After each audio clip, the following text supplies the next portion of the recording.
armas, batallas y hombres que cambiaron el curso de la historia. Esto y mucho más en Velum Artis Historia Militar.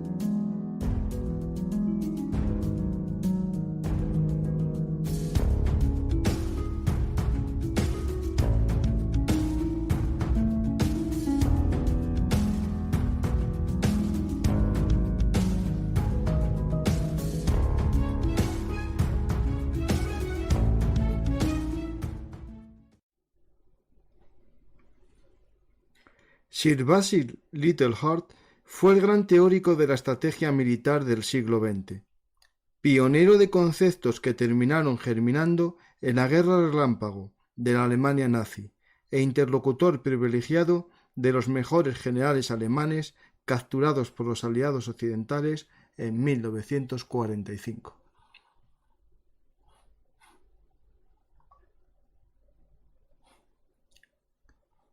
Hola amantes de la historia, soy Francisco García Campa y esto es Velum Artis Historia Militar, el lugar de encuentro para nosotros los apasionados de la historia. Hoy viajamos a comienzos del siglo XX para conocer al gran estratega. No vamos a hablar de Clausewitz, no vamos a hablar de Sun Tzu, tampoco vamos a hablar de Napoleón, vamos a hablar de Sir Basil Littleheart, un personaje esencial para comprender la evolución de la guerra entre la Primera y la Segunda Guerra Mundial. Conceptos como la movilidad acorazada, las grandes Blitzkrieg o operaciones blindadas tan características de la Segunda Guerra Mundial deben en gran parte su origen a este hombre. Vamos a conocer este libro de la mano de su editor, Ricardo, que nos va a explicar quién es Littleheart y sobre todo cómo era su concepción de la Segunda Guerra Mundial.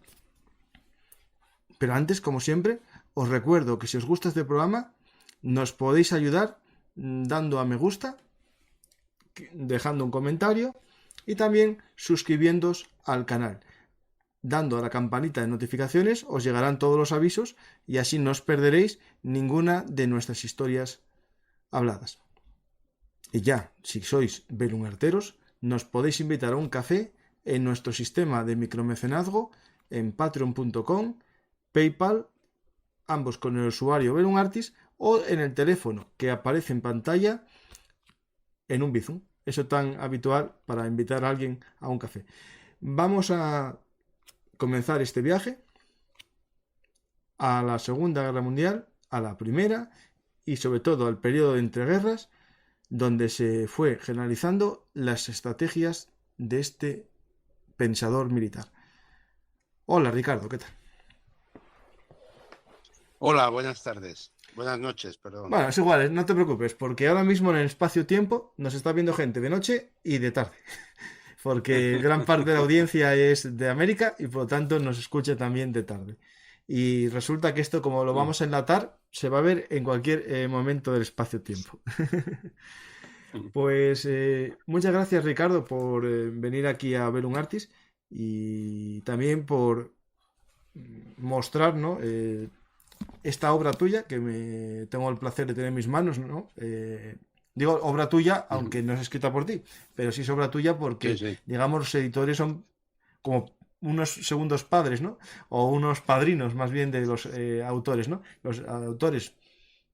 Ahora hay algunos que se emancipan, ¿no? Pero sigue habiendo el escritor que prefiere pasar por un editor que le dé el impulso a su libro, ¿no?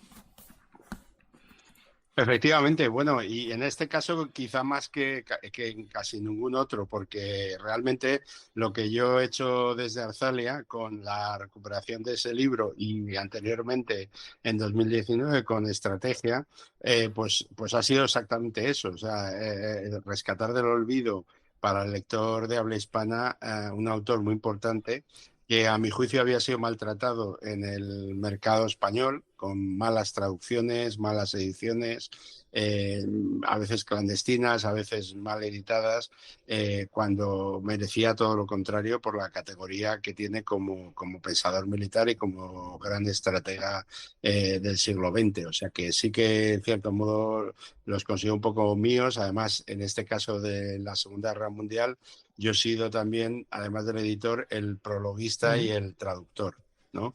Porque precisamente porque creía que la traducción dejaba mucho que desear, la que se publicó en su momento, pues he preferido tomarla yo de mi mano y ser yo que la hiciera, ¿no? Claro, claro. O sea que sí. Cuando se Ujú. traduce un libro, ¿no? de cualquier idioma, no solo es Sí, pasarlo al castellano, ¿no? Porque eso lo puede hacer un filólogo perfectamente o una persona que hable muy bien inglés, sino que también hay que coger sí, primero el espíritu, ¿no? del escritor, la forma que tiene él de sí, escribir, ¿no? Porque no es, sí, es traducir directamente, sino coger el estilo del autor, pero sobre todo sí, también en el tema militar, los falsos amigos que hay, ¿no? En inglés, que parecen una cosa, sí, pero que cambia el concepto, ¿no? sí, El sí, sí, sí, platoon, sí, ¿no? Que sí. parece pelotón, pero no es un pelotón, por ejemplo. Efectivamente, el platón y el rifle Mm. y ese tipo de cosas que son falsos amigos. Pero no solo eso, o sea, para que los que visionan esta intervención se den cuenta, todas las medidas que en cuestión militar, las medidas son fundamentales. Me refiero a medidas en el campo de batalla, o sea, los ejércitos avanzan y retroceden Mm. y retroceden, pues dependiendo de los momentos, mucho o se quedan estancados. Entonces, constantemente los autores militares de temas militares hacen referencia a eso. Bueno, pues todas las medidas de la versión anterior de este libro estaban en millas, Mm. cosa que para mí es, o sea, un ejemplo de desidia y de falta de respeto al lector, Sí, sí, sí, sinceramente, eso, porque, eso, claro, o sea, claro, efectivamente, o sea, entonces yo una cosa que he hecho, pensando que no se trata, por ejemplo, de dar una medida exacta, porque tampoco la que da originalmente el autor no es precisa al milímetro, pues al hacer la conversión de las millas a los kilómetros, intento redondear a la cifra más próxima redonda y decir unos tantos kilómetros. Pero claro, es que la gente no sabe lo que son 25 millas y si tú a la gente le dices 75 kilómetros, rápidamente se hace una mm, idea muy clara de lo que es. sí. Bueno, es un ejemplo, pero aparte de eso, estaba muy mal traducido en todos los sentidos. O sea que Mm. sí. Y ahora se lee. Yo creo que una de las cosas principales es, evidentemente, ser fiel al autor, a su espíritu y a su estilo, pero otra es que se lea en español. Y muchas traducciones son malas porque se le ve el idioma que hay detrás, que sí, que las palabras están en español, pero la estructura gramatical y demás no lo es. Entonces es como torpe, vamos, y a Hecho veces salen como los frases, primeros frases traductores automáticos, los primeros, porque los de ahora sí que hasta te juegan ya con el idioma sí, tuyo para sí, hacer sí, la sí, sí. conversión, sí, sí. Sí, sí, sí, sí, sí, sí. Pues vamos a empezar, ¿no? Para conocer a este Sí, personaje, ¿no? Es decir, ¿quién es este estratega, ¿no? Aquí hablamos de sí. Clausewitz, hay también un asturiano que es muy famoso, el Marqués de Santa Cruz. Lo digo Hombre, porque es uno de los grandes sí. teóricos de la estrategia a nivel mundial y sus libros Ujú, influyeron en Napoleón. Por lo tanto, ujú, hay un gran estratega español y además sí. asturiano que es el Marqués de Santa Ujú, Cruz. ujú, sí. Bueno, pues Sir Basil Liddell es un británico, nacido en 1895, que acude a la Primera Guerra Mundial como oficial y que es gaseado en la batalla del Somme. Y las heridas y las secuelas físicas que le deja ese gaseamiento, pues interrumpen bruscamente su carrera militar, que era entiendo, su Mm. vocación. Entonces, a partir de ese momento, ya del 18, del final de la guerra, pues él se dedica al estudio de los temas militares y empieza a publicar versiones anteriores de lo que luego sería precisamente estrategia, porque algunos de sus libros han tenido como varias versiones con títulos distintos. Estrategia se llamaba primero de otra manera. Luego se llamó la estrategia de la aproximación indirecta y luego finalmente la estrategia secas, ¿no?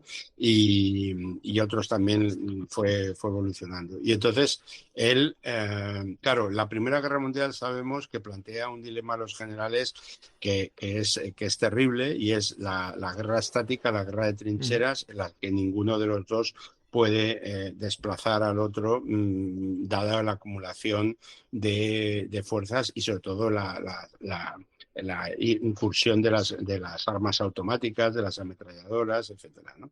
Entonces, al final de la guerra aparecen algunos elementos, como pueden ser las primeras operaciones con carros de combate, aunque son muy elementales para lo que luego vendría. Y por otro lado, los alemanes vislumbran hacia el final de la guerra una forma de cambiar ese dilema que había con el tema de las trincheras, ¿no? Que es la penetración en profundidad, dejando atrás la resistencia y demás, ¿no? En pequeñas unidades, etcétera. Lo que pasa es que ya es demasiado tarde, porque ya en ese momento están muy debilitados y no tiene trascendencia para el resultado de la guerra, ¿no? Entonces, bueno, el periodo entre guerras es rico en pensamiento militar, precisamente por eso, porque siempre el pensamiento militar es muy dependiente de la última guerra, que es la que marca la pauta y es sobre lo que se producen los estudios. Seguramente cuando acabe la guerra de Ucrania, que esperemos que sea pronto, pues generará durante años, sobre todo si no viene otra, muchas reflexiones y muchos estudios sobre lo que ahora estamos viviendo día a día para saber qué es lo que ha pasado y cómo se puede combatir.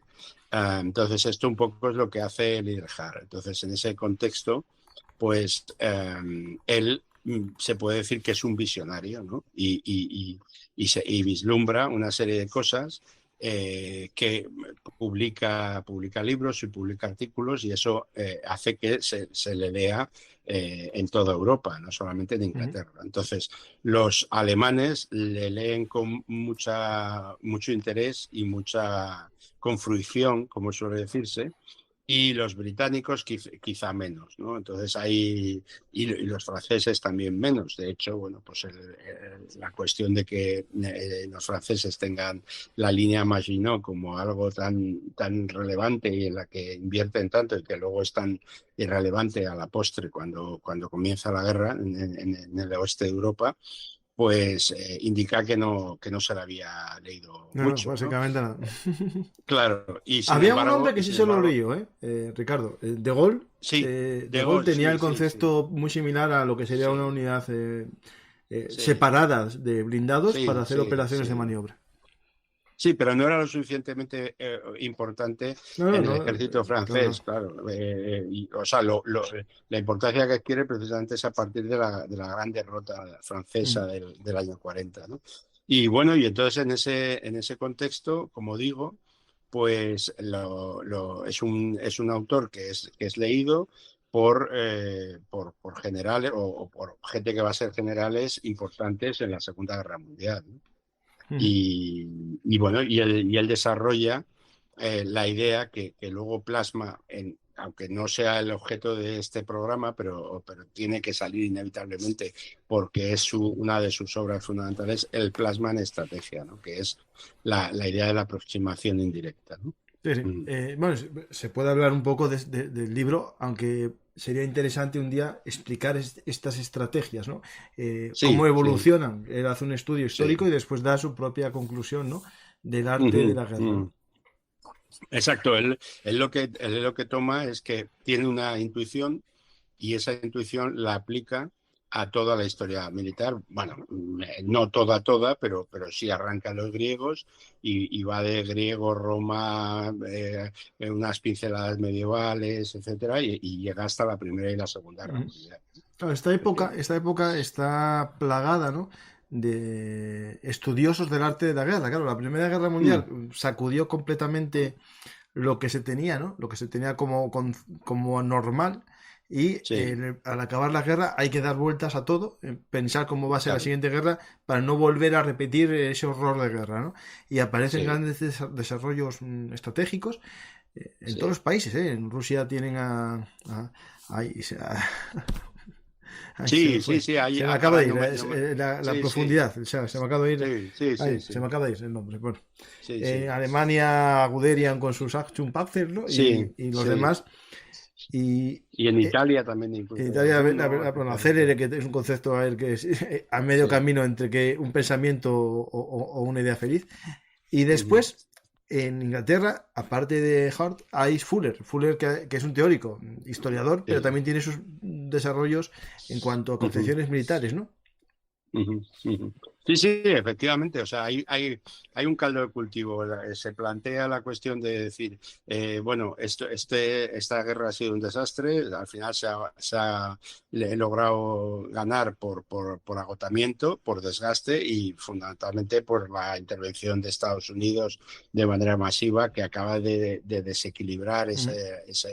esa situación de desgaste de muchos años y que, quién sabe, sí podría haber durado más años, a pesar del desgaste, sin la intervención masiva de Estados Unidos. Y entonces eso ya con la paz obliga a plantearse qué ha pasado, a estudiar qué es lo que ha pasado, cómo se han hecho las cosas y cómo hay que hacer la guerra de otra manera para que no se repita, ¿no?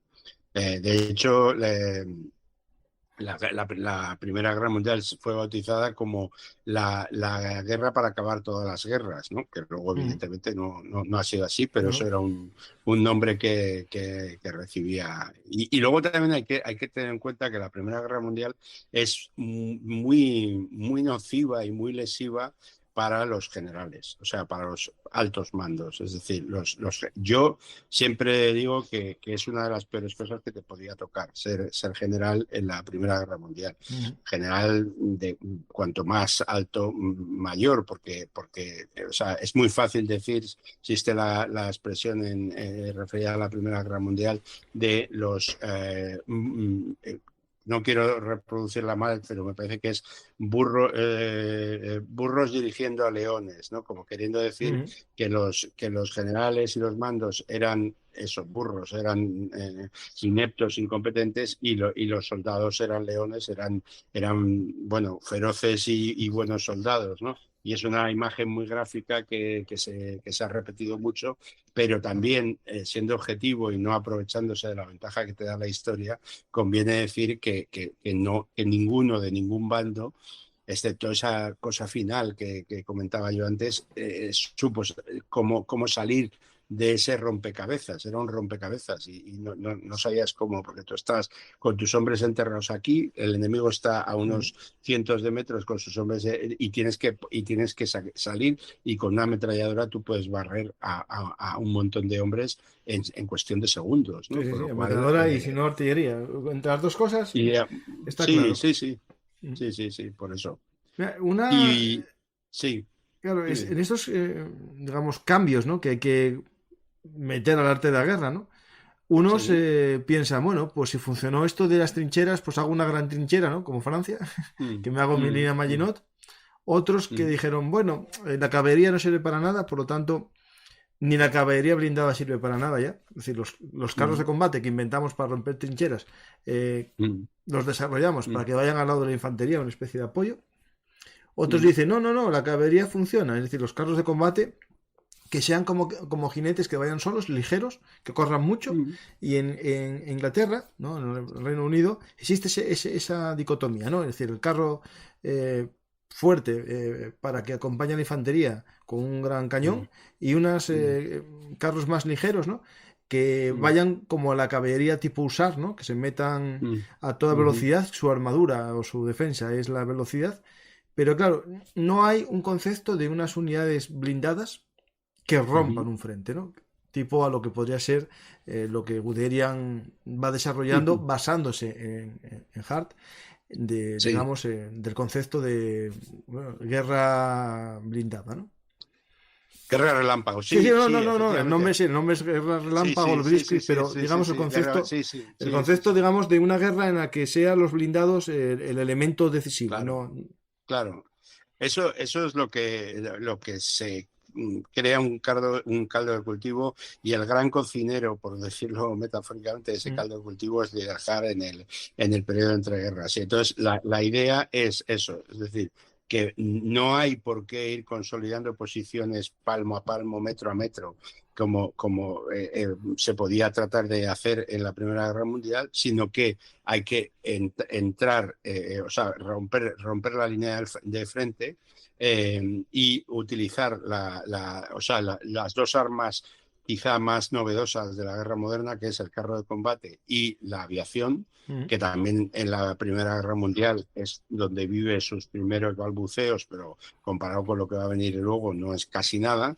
Entonces la combinación de los dos puede ser letal. Y luego la infantería lo que hace es que viene por detrás consolidando esas posiciones, ¿no? Y esa combinación pues se demuestra letal, sobre todo porque el enemigo que se van encontrando en los distintos frentes, los alemanes, que son los que practican ese tipo de guerra, no están acostumbrados. O sea, ellos piensan en otro mundo, tienen otra cosmovisión, ¿no? Y entonces por eso la Blitzkrieg, la guerra relámpago, la forma de hacer la guerra con blindados de los alemanes es tan exitosa y tan sorprendente Mm. para todos sus enemigos desde septiembre del 39, pues por lo menos hasta el año 41, 42, donde ya empiezan a encontrar otros problemas en la Unión Soviética, pero por otro cúmulo de cuestiones, digamos, ¿no? Sí, sí. Pues tenemos este hombre, ¿no? Que va dando ideas, que tampoco a priori parece que le hace mucho caso. Por ejemplo, yo sé que a Fuller en sus ideas casi le habían puesto asignado una especie de comisión de innovación, pero como es demasiado Ujú. innovador lo quitan, ¿no? Este hombre, Sí. Fuller, en el periodo de entreguerras, ¿seguía siendo militar o estaba más bien en una vida civil escribiendo libros y después Líder se Hart, reactiva? Sí, Hart. sí. Sí, no, no, o sea, mantenía sus vínculos Mm, privilegiados con militares porque no había salido de la milicia por ningún problema, excepto el físico, o sea, no podía seguir por las secuelas que había tenido, pero bueno, su vida estaba muy vinculada con lo militar y entonces gente que hubieran sido compañeros suyos o amigos suyos seguía manteniendo esa relación e incluso a veces le preguntaban cosas. De hecho, en el libro, bueno, Liebherr para mí es un personaje humanamente maravilloso por lo que se trasluce de su obra y demás, ¿no? Y de una manera muy modesta, en algunas de las notas del libro, dice, bueno, yo estaba aquí y entonces me llamó el general tal y me preguntó y no sé qué, no sé cuánto, pero lo pone así muy discretamente en nota, ¿no?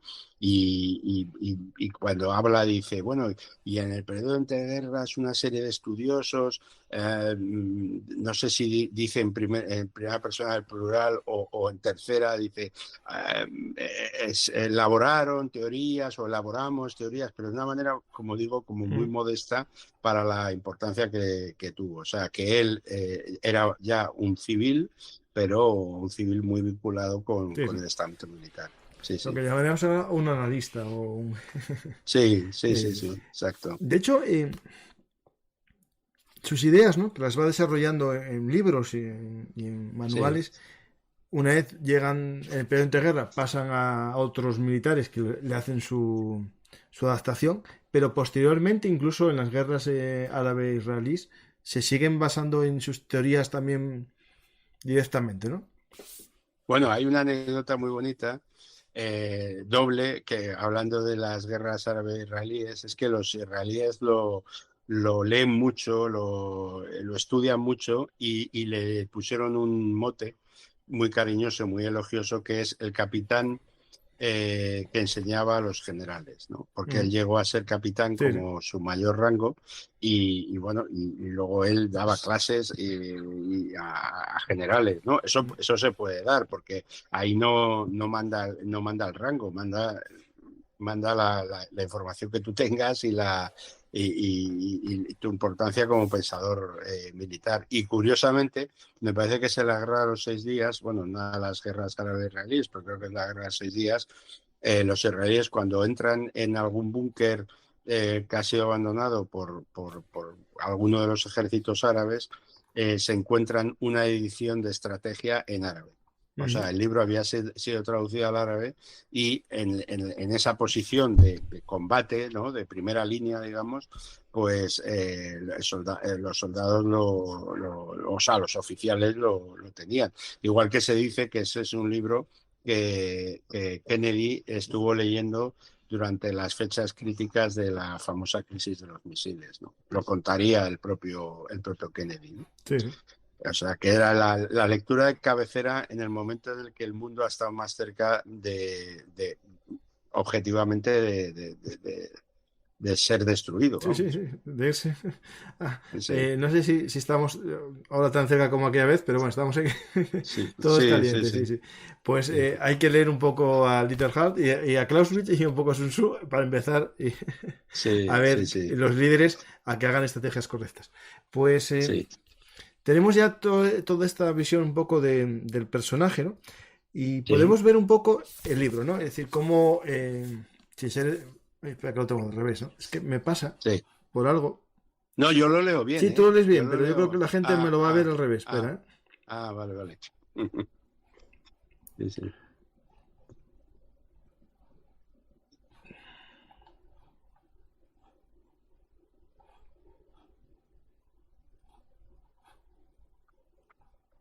Cosas del directo.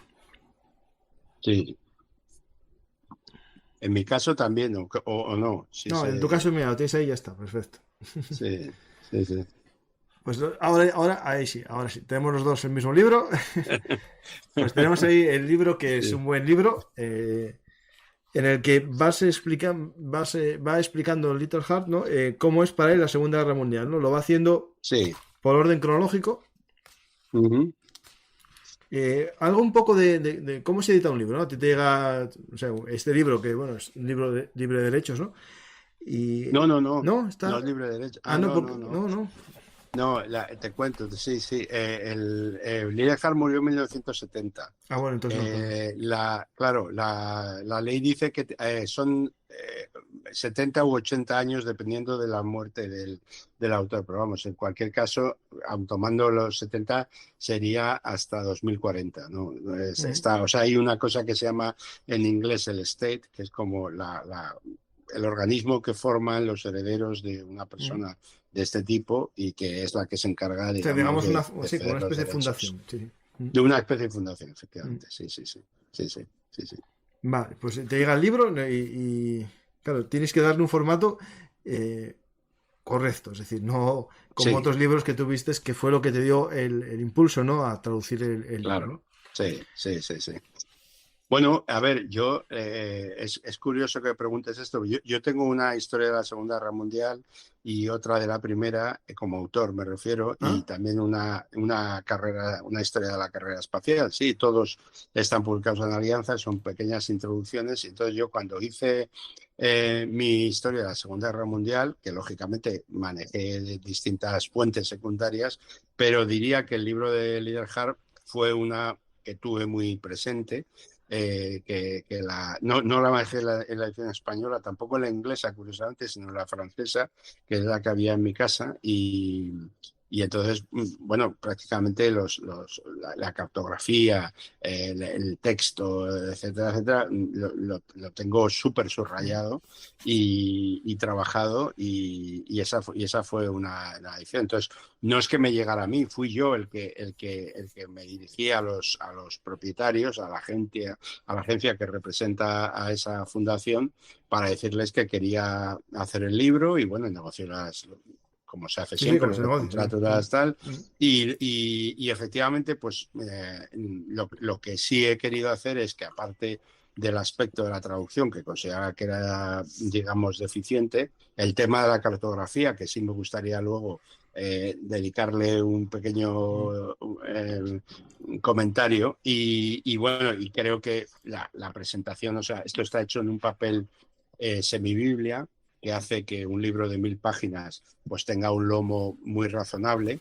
no un taco que no sea nada razonable. Y luego los mapas pues ocupan la página entera, que eso es una marca de la casa, o sea, esto se llama sangre en términos de artes gráficas, y hace que la información, pues, o sea, un mapa se lea mucho mejor, se vea mucho mejor que cuando está metido ahí dentro de una Y los caja. mapas estos, por ejemplo, Sí, sí, de la contraofensiva rusa, ¿no? sí, sí, ¿Son sí. mapas hechos por vosotros o se basan en alguno de, digamos, de otras ediciones Esto, de la fundación, por ejemplo? De la fundación sí, que sí, tenga... sí, sí.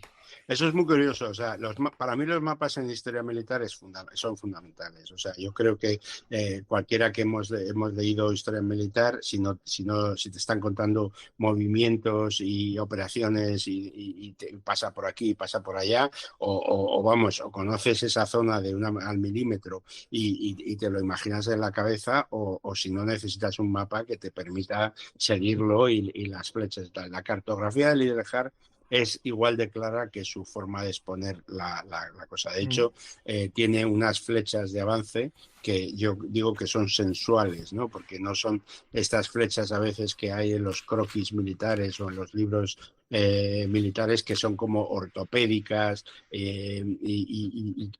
o sea, está muy clara, sí, efectivamente, Por ejemplo, está pero muy estos clara. mapas, ¿los diseñó él en su época o son...? Efectivamente, eso es lo que pasa. O sea, en su época, hay que tener en cuenta que en esa época los mapas se hacían como ¿cómo se llaman estos? Que no son los arquitectos, Aparejadores, bueno, sí, pero los eso, delineantes. delineantes, perdona, que no me salía la palabra. O sea, eran como delineantes, o sea, se hacía todo a mano, los perfiles y la toponimia y todo eso. Hoy en día todo esto se hace por ordenador y no, bueno, tiene un coste importante y tiene un esfuerzo también importante, pero se hace digitalmente. No, no, Entonces, ¿qué yo tengo, ocurre? mira, la imagen, yo soy profesor de, bueno, Sí. ahora últimamente no doy clase porque estoy en otras funciones, pero de delineantes. Y yo Ah, siempre les sí, ponía, sí, anda. sí, pero yo les doy clase de derecho, ¿no? Pero yo les ponía una sala Sí, de Boeing con más de 1000 sí, delineantes, todos con su mesa de dibujo. sí, Y sí, ahora digo sí. yo, todo eso lo hacen tres de vosotros con un ordenador. Sí, sí, Porque sí, claro, efectivamente. realmente Claro, la eficiencia es mucho mayor, pero claro, claro. se pierde, ¿no? Un poco ese gusto, ¿no? Por esos mapas en los que está escrito como a letra manual, ¿no? Los nombres, ¿no? Si Sí, coges, por ejemplo, sí, los de sí, Fuller sí. viejos y tal, son así también. Es decir, Sí, se sí, ve sí, que es sí. bueno, una persona con muy buena caligrafía, pero se nota que es escrito a mano, ¿no? Claro.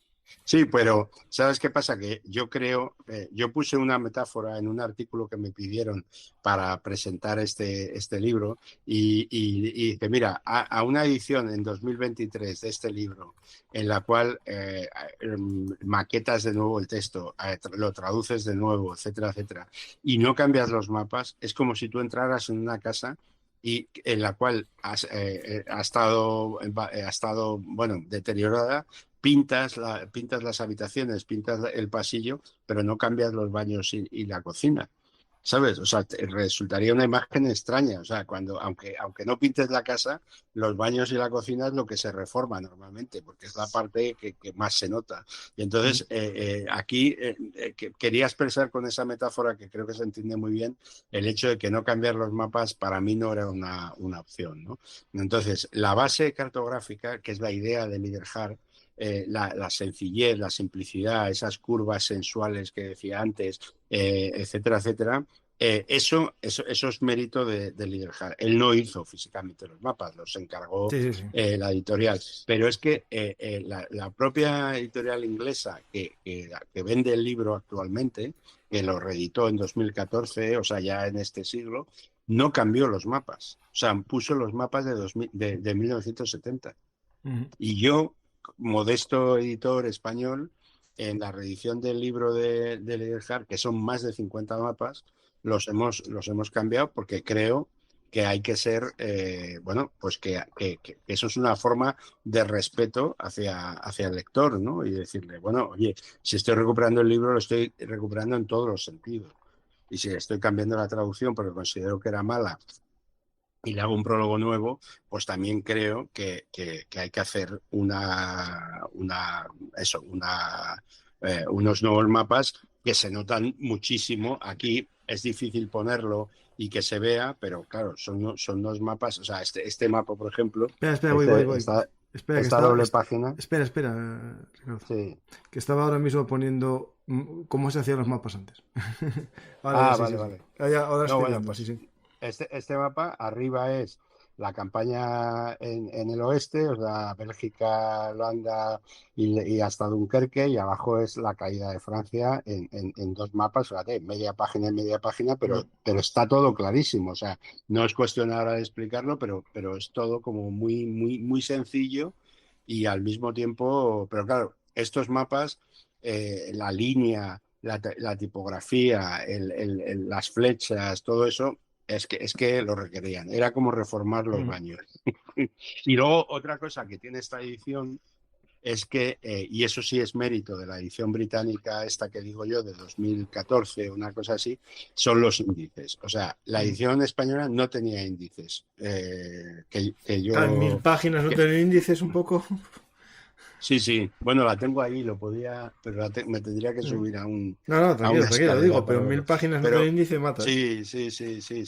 Y esta que hemos hecho, el libro tiene 1052 páginas, bueno, pues tiene 50 páginas de índices. Pero claro, tiene 50 páginas a doble columna, lo cual es como muchísimo texto. Y entonces tiene el índice onomástico normal, que si tú quieres ver Stalin o Montgomery o Churchill o Rommel o lo que sea, y luego tiene una cosa que es una maravilla, que como digo, el mérito de eso, que le llama índice de materias, y que son las Fuerzas Armadas de los principales contendientes, pero hasta el nivel de regimiento. Es decir, que tú empiezas y dices, Fuerzas Armadas, Alemania, tal, Ejército de Tierra, grupos de ejército, grupo de ejércitos A, grupo de ejércitos África, B, C, luego ejércitos, primer ejército Panzer, de tal manera que si tú quieres saber el famoso sexto ejército alemán, dónde estaba en distintos momentos, lo tienes aquí en todas sus páginas, ¿no?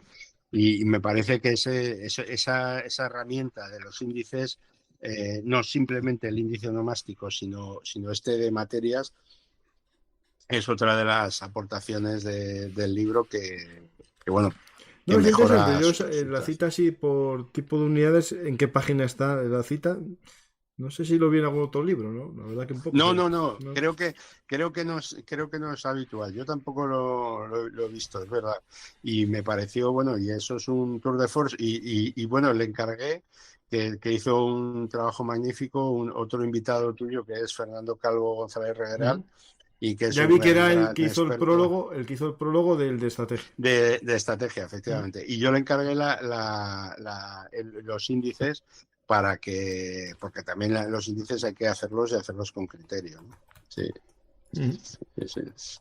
A la gente que quiera aprender un poco sobre la Guerra Civil Española, le recomiendo que vea los dos programas que hice con Fernando. El de los pongo ahora en pantalla mientras descansas un poco y hago así un Sí. poco de publicidad de otros libros tuyos también, de la editorial tuya, que son muy interesantes. Hicimos uno que es Los hombres que lucharon la Guerra Civil, basado en dos manuales tuyos de Soldado Rojo, Soldado Azul, una especie de, bueno, de facsímiles Sí. de cosas que llevaría un Sí. soldado en su mochila. Y después, el que hicimos el último, el de la Guerra Civil, las campañas militares. Un poco un resumen rápido de todas las campañas militares de la Guerra Civil Española. Después hablaremos algún día ya de batallas en concreto, que habíamos hablado de eso, e incluso un poco un resumen de los militares, ¿no? De los generales, de los ambos bandos, un poco sus características. Y el libro que es La Guerra Civil Sí, de Fernández. efectivamente. Pues Sí. Hablando un poco del libro en sí, ¿no? Aparte de que la edición, ¿no? Que es lo que tú te realizaste, igual que la traducción. Claro, sobre la Segunda Guerra Mundial, libros así, ¿no? La Segunda Guerra Mundial. Bueno, tenemos ya, si estos son de alguien que vivió la época, tenemos también, ¿no? La Segunda Guerra Mundial de Churchill, por ejemplo, ¿no? Ya es de su época justamente, ¿no? Tenemos autores, ¿no? Ya más modernos, Martin Gilbert, ¿no? Que tiene su libro Segunda Guerra Mundial. Tenemos, no sé, yo creo que todos los grandes historiadores tienen uno, ¿no? Por ejemplo, yo que sé, Vibor tiene sus cosas de la Segunda Guerra Mundial, todos tienen algo. ¿Qué aporta este libro, siendo un libro ya de época? Mucha gente cuando ve libros antiguos dice, no, esto está desfasado, ¿no? Yo le doy mucho valor a los libros antiguos porque es como lo vivió la gente de su época, ¿no? Es decir, esto era así. Es verdad que puede haber hallazgos en algún archivo, ¿no? Pero en ese aspecto, que yo no le quito valor a un libro, me dices un libro del desembarco en Normandía y me quedo con Ambrose, o el de Cornelius Ryan del Puente Pegaso, ¿no? Me quedo con los clásicos. Pero ¿envejeció bien el libro? Es una pregunta interesante, aparte de que esté bien maquetado, que esté bien tal. Sí, por supuesto. Bueno, esa pregunta, si no, sería o es la primera pregunta. De hecho, yo en el prólogo, que como te decía, lo he hecho yo, me hago esa pregunta deliberadamente para no eludirla, ¿no? Es decir, como un tema del cual se publican decenas o centenares de novedades todos los años, se puede rescatar un libro que tiene 55 años, ¿no? O casi 55 años. Bueno, porque es el valor de los clásicos. Es como decir, ¿por qué seguimos leyendo a los clásicos grecolatinos y por qué seguimos?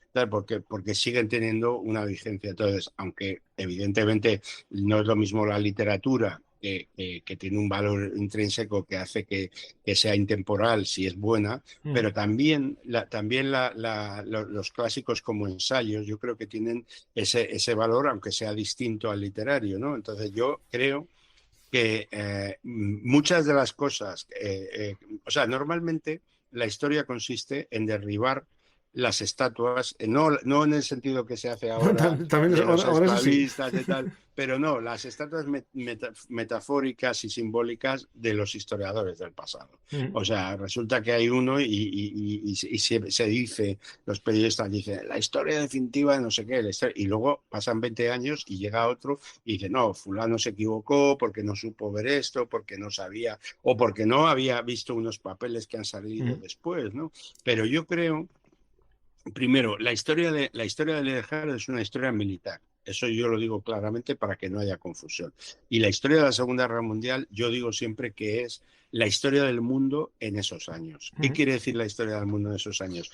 Que realmente pasaron otras cosas, pero fueron irrelevantes porque ocupaba tanto espacio la guerra en grandes partes del mundo que lo que quedaba fuera de la guerra era prácticamente insignificante o muy secundario. O sea, quiero decir, estaban implicados las grandes potencias del mundo. Territorialmente estaban implicados los 5 continentes. La economía estaba absolutamente condicionada por la guerra.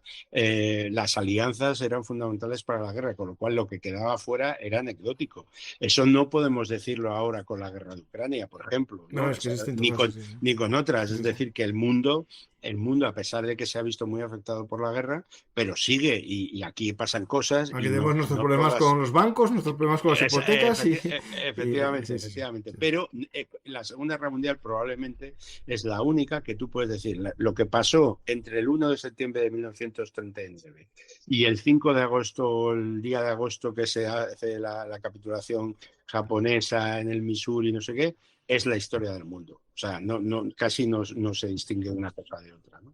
Entonces, no sé por qué te decía esto, perdona, se me fue. No, era porque decías que era una historia militar. Es decir, que era un libro de historia militar, no de historia universal. El libro, exacto, sí, porque tú me decías la vigencia. Entonces, el libro es una historia militar, es decir, deja fuera aspectos que tengo una pequeña historia que debe mucho a la de Liderhart, pero también a otras. Yo, por ejemplo, hablo del Holocausto. Y Liderhart no habla del Holocausto, pero porque no es su tema de estudio, pero sí habla, por ejemplo, de la bomba atómica, porque es un aspecto militar y sí habla de los bombardeos masivos, ¿no? Entonces, por ejemplo, ¿qué pasa? Que eso que te decía yo, de derribar los mitos, ahora hay mucha gente que llega y dice, no, es que los alemanes llevaban desde el primer momento la semilla de la derrota casi antes de que invadieran Polonia, cosas así, ¿no? O decían, no, es que cosas... A posteriori. Y entonces, claro, a posteriori, no, pero ¿qué pasa? Que las debilidades que podía tener la Wehrmacht y que parece que han descubierto ahora en los años 90 o 2000 historiadores más recientes, muchas de esas cosas están en libertad. Lo que pasa es que a lo mejor no se recuerdan o no se han estudiado con tanto detenimiento y siempre hay que presentar una cosa nueva. Pero pues, te voy a poner un ejemplo. A mí me sorprendió mucho que la estructura del índice, que yo creo que el índice es muy importante en la forma de presentar una obra, de Víbor bebe absolutamente de este libro. O sea, Víbor no es que tenga un montón de libros de la Segunda Guerra Mundial, tiene su propia historia de la Segunda Guerra Mundial, que hizo después de... Sí, es verdad que tiene una, es que me parecía, pero dije, pues acaso... Sí, seguro, la tiene. Pero es que tú ves, yo te confieso, esto es una confesión para ti y tus espectadores, ¿no? Que yo empecé a leer la historia de Víbor y leí como 200 páginas y la dejé, bueno, porque siempre tienes además muchas lecturas y si no si no te enganchas realmente, ¿por qué? Porque me traía unos ecos de Liederzar que yo decía, pero joder, es que no me está transmitiendo, mientras que un Stalingrado sí me parece que tiene un carácter novedoso y que fue un libro muy importante en su momento y que se sigue vendiendo, etcétera, y que es otra cosa. Creo que la historia de la Segunda Guerra Mundial bebe mucho de la de Liederzar. Y creo que esa, bueno, y luego tiene una cosa, y es que es emocionante. Es decir, es emocionante en el sentido de que tú estás leyendo operaciones militares y te estás metiendo dentro te hace meterte dentro, sobre todo en aquellos operaciones que él pues le interesan más o le gustan más o lo que sea, como por ejemplo puede ser Rommel en el norte de África, ¿no? Con Rommel en el norte de África de la mano de Liederhart vibras, de verdad, o sea, si te interesa la historia militar, o sea, si eres completamente... Ahí lo tienes ese. Sí. Lo estoy viendo porque también lo tengo. Sí. Claro. Y joder, si lo tengo, pero no leíste. Este fue comprado, este lo compré, ¿en qué año? Espera. Uy, se me borró el ticket ya. Sí. En el 2013, y no lo leí todavía. Sí. Aquí está. Sí. Es que yo creo que lo tengo, pero... Espera, que el oyente no lo están viendo. Sí, lo tengo, el de Víbor, sí. Buen tocho, espera, ¿cuántas páginas son? 1211, pero mira, lo que tú decías. Hombre, claro. Sí, se llevan 150 páginas y parece que se llevarán 300 o 400, efectivamente. Sí, pues lo tenía, digo yo creo que lo tiene, pero por si acaso no me mojo. Sí. El tema es que no lo leí, no me da la vida. Ya. Sí. Creo que me lo regaló una de mis hermanas para Reyes, pero bueno. Sí. Pero tengo tanto aquí que no me da... No, pero bueno, en definitiva, yo creo que tiene el carácter de clásico. Yo creo que cuando de un libro se dice que es un clásico, lo que estás diciendo al mismo tiempo es que es algo atemporal, o sea, que es algo que sobrevive al tiempo y que, como yo también ponía en el prólogo, que aunque tenga algunas arrugas, las arrugas que pueda tener, que son producto del paso del tiempo, se ven compensadas con creces por las virtudes que tiene. Y las virtudes es la estructura, cómo lo organiza, cómo va metiendo. Hay que tener en cuenta, yo que he escrito una pequeña historia de la Segunda Guerra Mundial, que la Segunda Guerra Mundial tienes que enlazarlo como una trenza. Es decir, que tienes que, porque están pasando cosas en distintas partes del mundo al mismo tiempo. Entonces, ¿qué pasa? ¿Dónde abandonas un relato y te metes con el otro? O te metes con el Frente del Este hasta el final y luego vuelves a 1941 al Pacífico. No tiene mucho sentido, el lector se pierde en el camino, ¿no? Entonces tú tienes que ir poniendo una capa y luego la siguiente, pues eso, como una trenza, ¿no? Y eso yo creo que lo hace muy bien Liederhard, ¿no? Aquí tengo el libro tuyo de Alianza, si alguien lo quiere ver. Está Sí, ahí. gracias. Sí. Y el que me llamó atención es el que escribiste sobre la conquista de la carrera espacial. Es la conquista de la Bueno, Luna, sí, ¿no? sí, sí, sí, sí, sí, sí, sí, sí. Una excentricidad, nunca mejor dicho. Pues nada, si quieres un día, Pero eso bueno. sí que me apetece un día hablar de ello.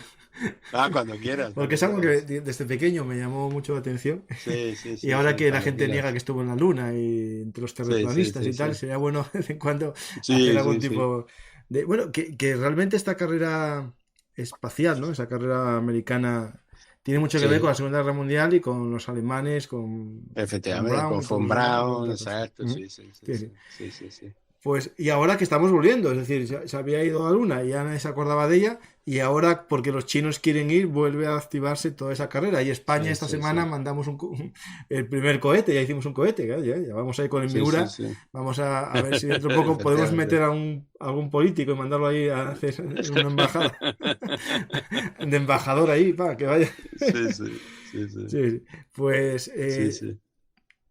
vamos a ver si hay alguna pregunta o tienes algo más que añadir sobre. Porque, claro, No, hablar no. de la Segunda Guerra Mundial hay mucho que contar. Y sería Sí, hablar, sí, sí. si queréis un día hablar de la Segunda Guerra Mundial nosotros. La idea era un Sí, poco sí, enfocar quién era el líder Hub, que es un personaje sí, muy importante, sí, digamos, en sí, cuanto sí. al arte de la guerra en el siglo XX. Mm, mm, Dar un poco a conocer cómo se hace un libro también, porque es interesante traer, ya sí, que viene un editor traductor, que nos muestre un poco sí. ese Ujú, extraño y difícil mundo editorial, ¿no? Porque desde sí. fuera no se comprende, ¿no? Y al Mm, final hablando con escritores, mm, ¿no? Yo soy escritor y claro, mm. hay tantos juego de personas, ¿no? El editor, el escritor, en este caso el Sí. traductor, el maquetador, el que Mm. hace los mapas, el que corrige el Sí, sí. estilo, el distribuidor, el Sí, librero, sí. y después dicen es que los libros son muy caros. Ya, pero tiene que comer toda esa gente, el papelero, el tintero, el de Sí, imprenta, sí. el Sí, camionero, sí. Hacienda, hay mucha Claro. gente, ¿no? Y al final el mismo que te dice eso se gasta a lo mejor 20 euros en tonterías después, sin valorar el Sí, esfuerzo que hay detrás de un libro, ¿no? sí. Pues, Ricardo, vamos a qué preguntas hacen, si hay alguna, Sí, muy bien, sobre perfecto. el libro, sobre el personaje.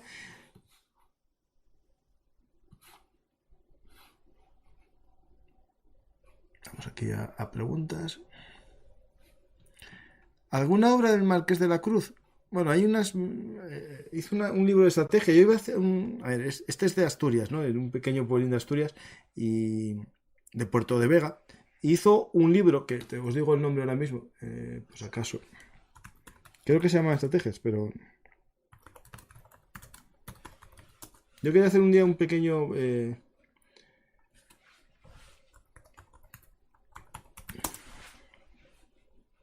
Reflexiones militares, aquí está.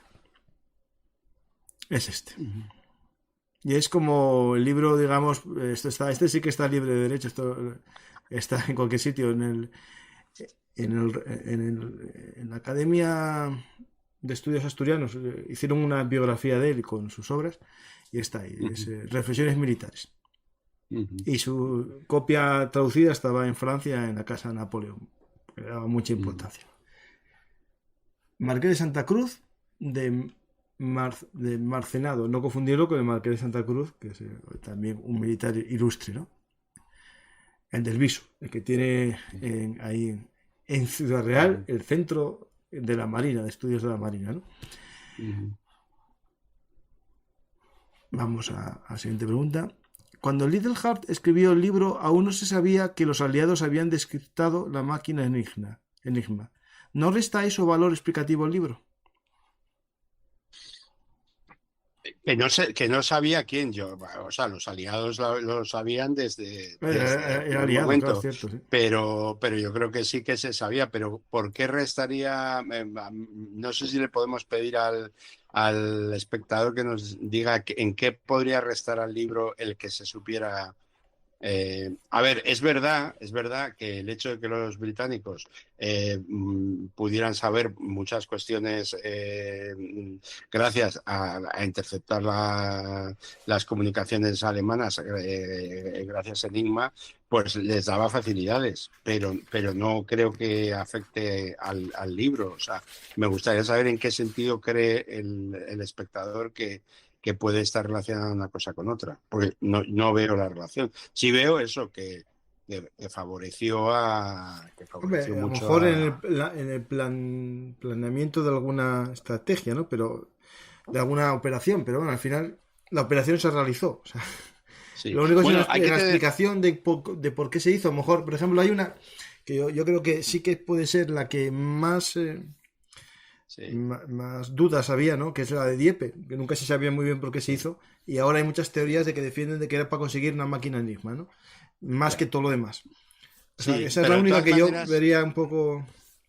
Yo quizás siguiendo a Liddell sin darme cuenta, yo considero que o sea, la acción militar británica en la Segunda Guerra Mundial durante los 3 primeros años es un desastre tras Sí, otro. O sí, sea, sí, que bueno, sí, sí. aunque tengan la máquina Enigma, bueno, les puede servir para determinadas cuestiones, pero prácticamente salvo la batalla de Inglaterra, donde consiguen defender los cielos del sur de Inglaterra, todo lo demás es un desastre. O sea, tienen que salir de mala manera del continente en Dunkerque y se salvan por los pelos, tienen que salir de Grecia por el otro extremo y se salvan por los pelos, en el norte de África, gracias a que tienen una superioridad abrumadora, acaban expulsando al Afrika Korps, pero tampoco, digamos, se puede considerar un gran éxito toda esa campaña. Y en el Pacífico no digamos, en el Pacífico, bueno, es verdad que el Pacífico no está afectado por Enigma, ¿no? Pero bueno, Mm. quiero decir que en general la situación, el panorama que uno ve de los británicos, especialmente en la primera mitad de la guerra, el 39, 40, 41, no es nada que digas, es que claro, como tenían Enigma, Mm. pues Sí, cambió algo. Sí, sí. cambió, sí, Mm. sí. Eh, Preguntan qué tal el libro, si lo leíste, el de la biografía de Rommel, ¿no? De Rommel Papers, que es más bien como una especie de, bueno, Sí, de sí. resumen de una serie de documentos, ¿no? Sí, bueno, The Rommel Papers yo no lo he leído, está en inglés y en español no, si se publicó ya está fuera de En español tal, hay pero lo uno que que es, sí, que se llama sí, sí, pero con otro título. Hombre, lo que sí puedo Memorias del decir es que, Mariscal Rommel. sí, lo que sí puedo decir es que claramente Liddell admiraba mucho a Rommel. Es Mm. decir, es su Lo que él hubiese querido ser, ¿no? ¿eh? Lo que él hubiese querido ser si fuese operativo, ¿no? Si fuese una tropa Sí. operativa. Sí, hombre, a mí, por cómo habla de él, por cómo habla de las operaciones. Una cosa curiosa, y eso es otra cosa que honra para mi gusto a Lielhard, es el hecho de que no es un nacionalista, ¿no? Es decir, que no, por el hecho de que sea británico, defienda a los de casa contra los de fuera, ¿no? Mm. Él defiende una forma de hacer la guerra, que es una forma que podríamos llamarla digna, en el sentido de la ley del menor coste, que eso también entra dentro del concepto de la estrategia de aproximación indirecta, ¿no? Es decir, no la cuestión de decir, no, yo machaco al enemigo porque le bombardeo de una manera noche y día, como hicieron los aliados Mm. contra Alemania, de una manera en misericordia, y además tengo una superioridad terrestre, naval, aérea, abrumadora, y le doy con todo eso. No es la idea que tiene Liddell de cómo se hace la guerra. Y en ese sentido, o sea, si hay un general que economiza recursos por necesidad, pero también por forma de, De ser, de ¿no? concebir la guerra, es Rommel, ¿no? Mm. Frente a un Montgomery, por ejemplo, al que aunque no lo diga, por no derribar un mito quizá excesivamente, pero yo leo en el subtexto de la Segunda Guerra Mundial que Mm. lo menosprecia, sinceramente. Mm. Es mi lectura. Sí, sí. ¿Hay alguna reflexión de Basil Liddell sobre la utilidad de algún aspecto de la guerra antigua en la moderna? Entiendo más en el libro de estrategia, más que en este, ¿no? Sí, eso estaría en el de Mm. estrategia, sí. O sea, él aplica toda su, o sea, para demostrar que lo que él dice, su teoría de la aproximación indirecta funciona, lo aplica desde los griegos hasta el presente y Mm. le funciona. O sea, es una idea coherente que le funciona en todas las épocas. Y en todas las épocas él llega y dice, están estos contra estos y estos hacen tal, y de repente llegan y como estos hacen una estrategia de aproximación indirecta, vencen. Y vencen y vencen y vencen y siempre vencen los que aplican una estrategia de aproximación indirecta. Ujú.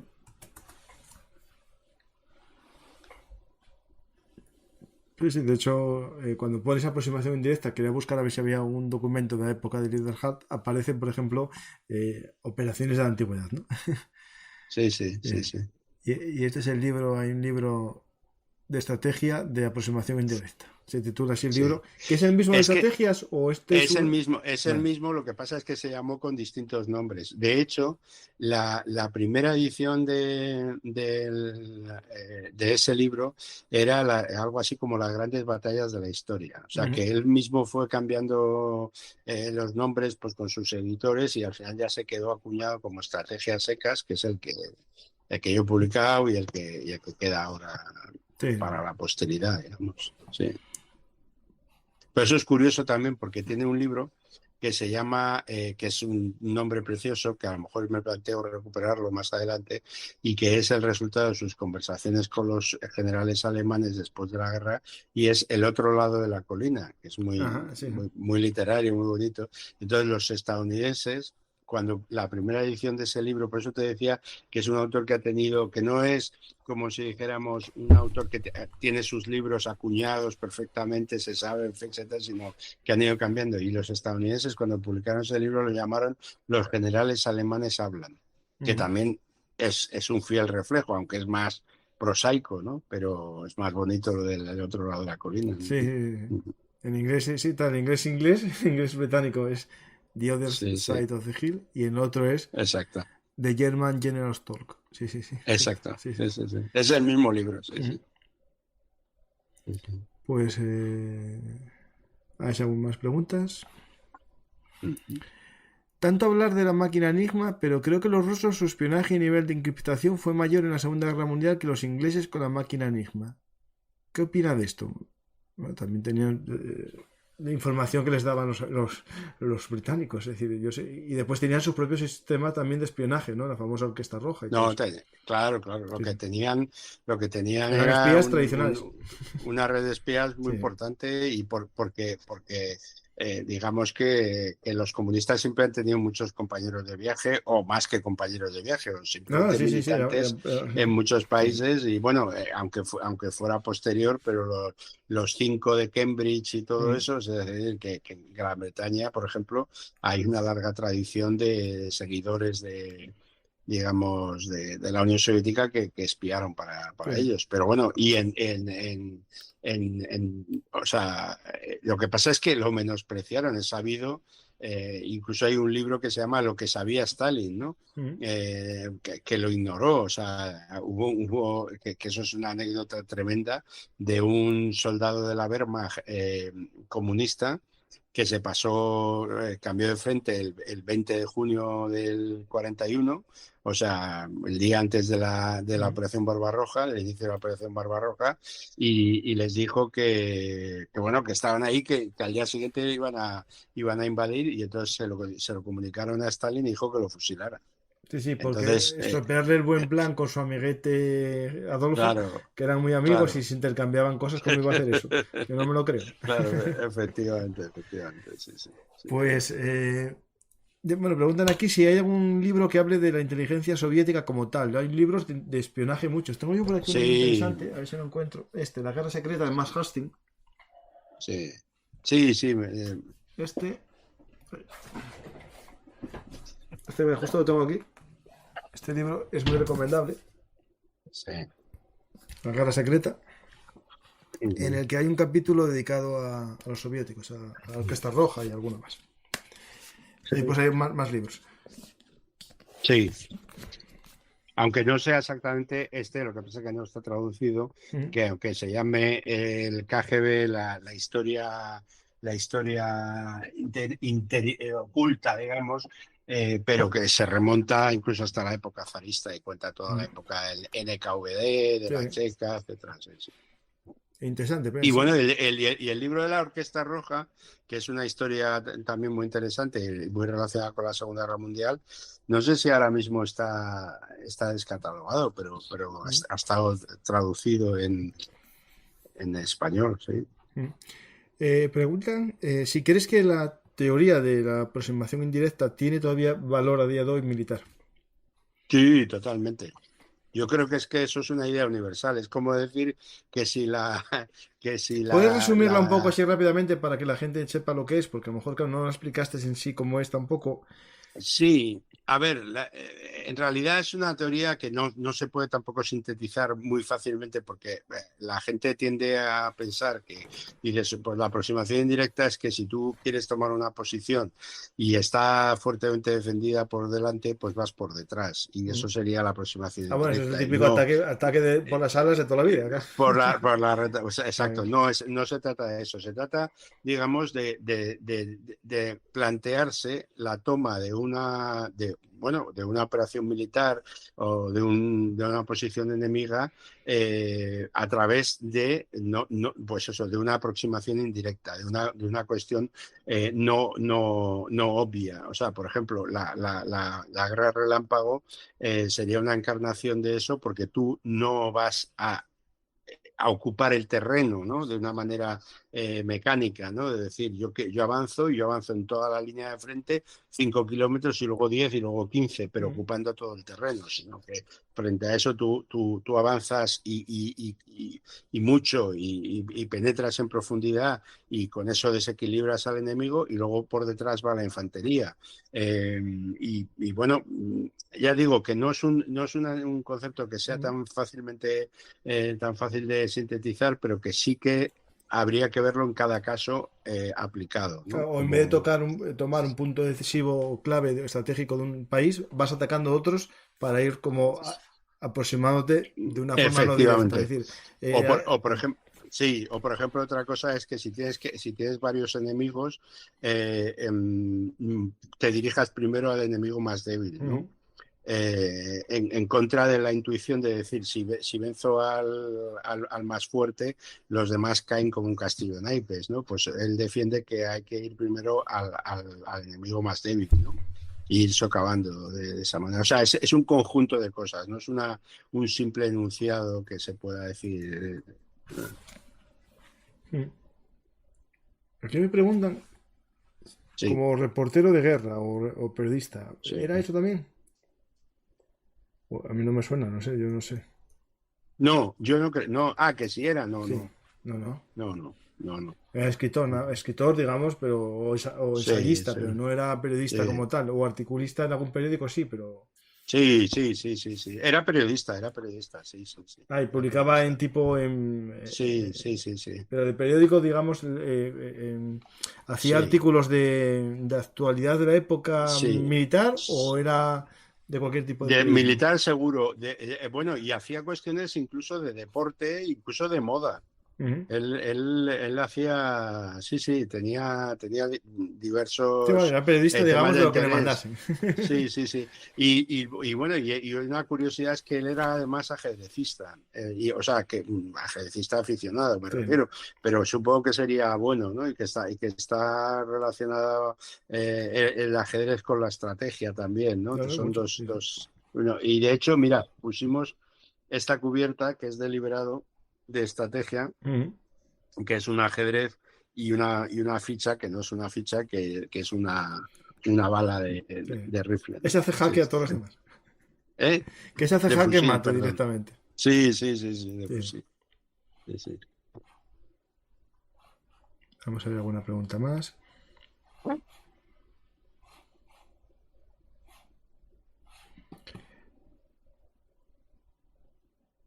Little Heart sobrevalora el papel militar británico en la guerra, como buen inglés que era.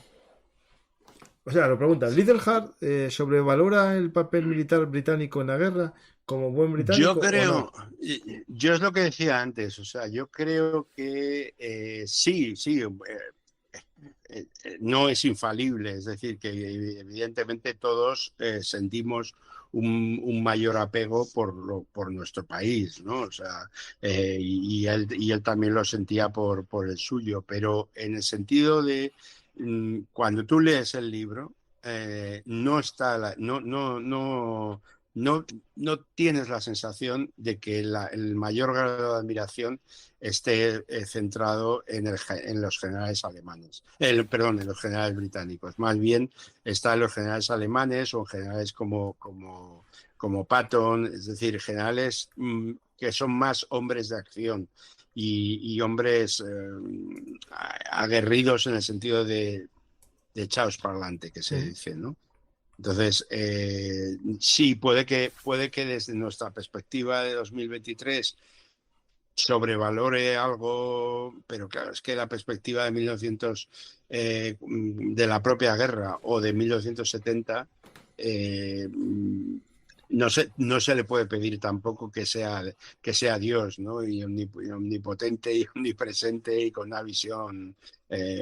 Hay que ver cómo se veía en la época, a pesar de todo, Gran Bretaña, que era la gran potencia mundial hasta ese momento. No olvidemos que eso es así. O sea, en 1939 todavía lo es.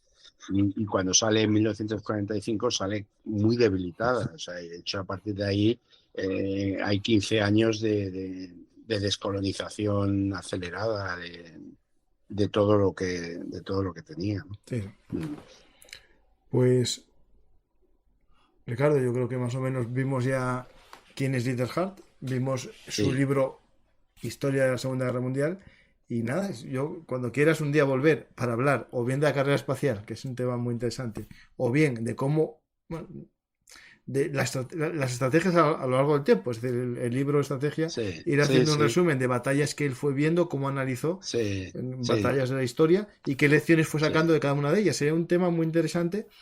Y la verdad que yo creo que sería un buen programa, de estrategias a lo largo del tiempo según Little Hart, ¿no?